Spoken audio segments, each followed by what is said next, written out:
Voici les 4 pires choses que tu peux te dire à toi-même quand tu es en prise de masse. C'est littéralement ces 4 choses qui vont te saboter et qui vont déglinguer ta progression. Donc, déjà, te dire que tu as une mauvaise génétique, faut arrêter de dire ça. Voilà, là, tu es en 2026, ça marchait en 2020, maintenant c'est fini. Regarde ce mec-là à l'écran là.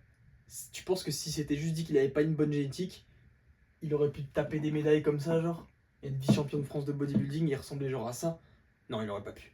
Donc voilà, en fait, t'as peut-être une mauvaise génétique, c'est possible, hein. Honnêtement, c'est possible, mais c'est peu probable. La grande majorité des gens ont une génétique ok, et ils peuvent aller très très loin avec ça. Si jamais tu utilises cette excuse-là et tu utilises les raisons, et tu racontes ça à tout le monde, dans le prétexte de dire, bah c'est pour ça que je l'ai pas fait, je peux te dire direct, les gens n'en ont rien à foutre.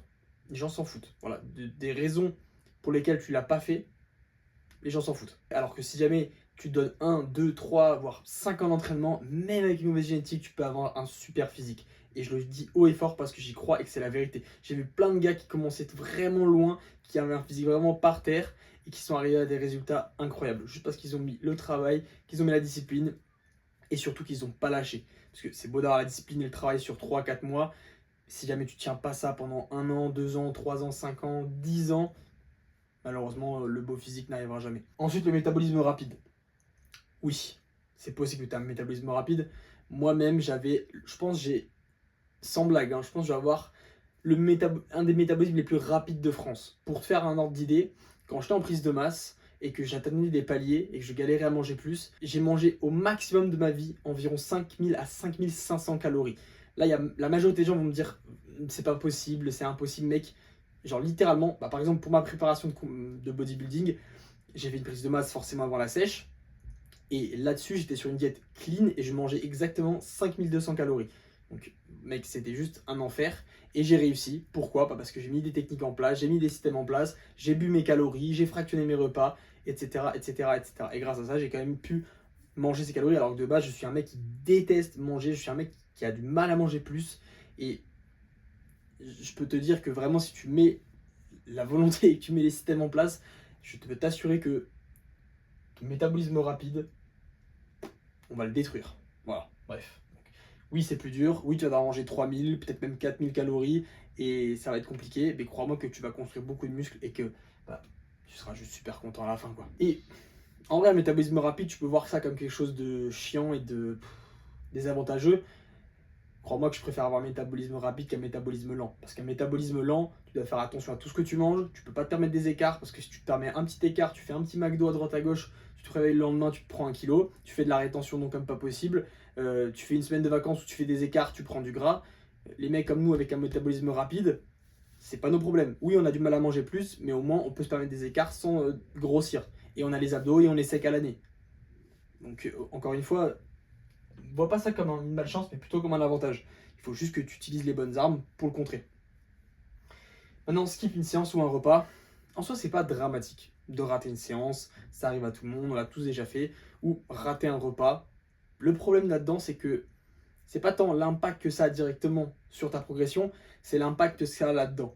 En fait, tu es juste en train de dire à ton cerveau, ouais, bon, je suis un mec qui, quand ça devient un peu compliqué, quand il y a un peu de résistance, bah je vais skip. Je vais skip la séance, je vais skip le repas.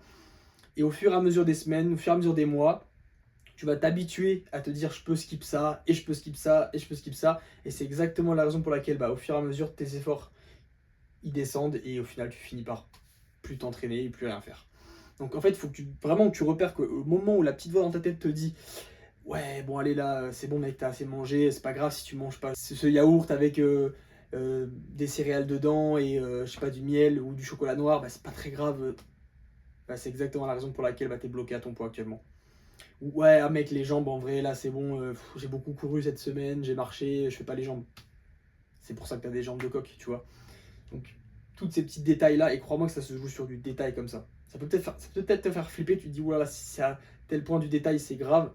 Non, si tu respectes les grands principes, c'est-à-dire manger assez, t'entraîner dur, bien récupérer, bien exécuter tes mouvements, respecter tes macronutriments, et ben mec, tu progresses de toute manière. Mais voilà, ça c'est vraiment un truc qu'il faut bannir. Dès que tu sens que ça commence à s'installer dans ta routine, n'accepte pas ça parce que c'est clairement le début de la fin. Genre.